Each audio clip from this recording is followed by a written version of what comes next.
Hi friends, welcome to my YouTube channel Lavanya's cooking and beauty. ఈరోజు మనం ఎంతో సింపుల్గా సాంబార్ని ఎలా తయారు చేసుకోవాలో తెలుసుకుందాం. ముందుగా ఒక గ్లాస్ కందిపప్పుని ఇలా క్లీన్ చేసుకోవాలి.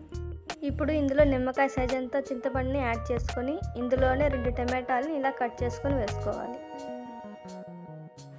ఇందులోనే 1 గ్లాస్ వాటర్ని యాడ్ చేసుకొని చిటికెడు పసుపు వేసుకొని మూత పెట్టేసి 3 విజిల్స్ రావాలి. ఇప్పుడు సాంబార్ కోసం వంకాయలు, బీన్స్, ముల్లంగి, ఆనియన్స్, కరివేపాకు ఇలా కట్ చేసుకొని రెడీ చేసుకోవాలి. ఇందులోనే మనం ఇంకా మునక్కాయలు, క్యారెట్ని కూడా వేసుకోవచ్చు. కొద్దిగా కొత్తిమీర, పోపు కోసం కొద్దిగా ఆవాలు, మెంతులు, జీలకర్ర, ఎండుమిరపకాయ. 3 విజిల్స్ వచ్చిన తర్వాత వీటిని పప్పు గుత్తితో అయినా స్మాష్ చేసుకోవచ్చు, లేదా మిక్సీలో కూడా వేసుకోవచ్చు. ఇప్పుడు ఇదే కుక్కర్లో ఇందాక కట్ చేసి పెట్టుకున్న వెజిటేబుల్స్ అన్నీ వేసుకొని టేస్ట్కి తగినంత సాల్ట్, 3 టేబుల్ స్పూన్ కారం పొడి, మేము 3 స్పూన్స్ వేసుకుంటున్నామండి, మీ కారం తగినట్టు మీరు వేసుకోండి. 2 టేబుల్ స్పూన్ ధనియాల పొడి, 1.5 గ్లాస్ వాటర్ని యాడ్ చేసుకొని బాగా మిక్స్ చేసుకోవాలి. కుక్కర్ మూత పెట్టుకొని 2 విజిల్స్ రావాలి. 3 టేబుల్ స్పూన్ ఆయిల్ వేసుకొని ఇందాక రెడీ చేసి పెట్టుకున్న పోపును వేసుకొని ఆనియన్స్ మరియు కరివేపాకుని లైట్గా ఫ్రై చేసుకోవాలి. ఇందాక ఉడకబెట్టుకున్న వెజిటేబుల్స్ని, పప్పుని యాడ్ చేసుకొని వాటర్ చాలకపోతే 1/2 గ్లాస్ వాటర్ని యాడ్ చేసుకోవచ్చు. బాగా కలుపుకొని ఒక 10 మినిట్స్ మీడియం ఫ్లేమ్లో ఉడికించుకోవాలి.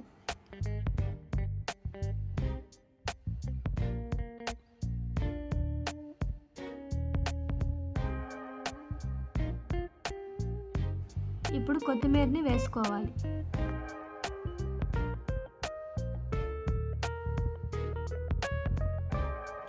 ఇంతేనండి, ఎంతో సింపుల్గా సాంబార్ రెడీ అయిపోయింది. మీరు కూడా ఈ సాంబార్ని ట్రై చేయండి. ఎలా వచ్చిందో మాకు కామెంట్ రూపంలో తెలియజేయండి. సాంబార్ని బౌల్లో సర్వ్ చేసుకుంటున్నాను.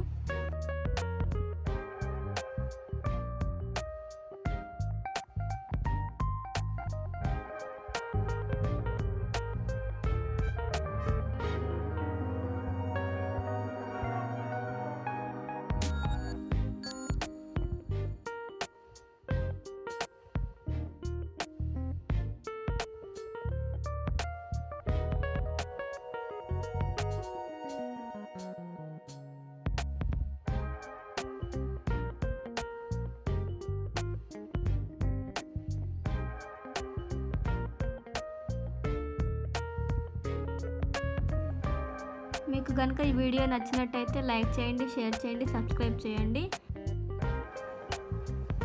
మరిన్ని కొత్త వీడియోస్ కోసం మా ఛానల్ని సబ్స్క్రైబ్ చేసుకోండి.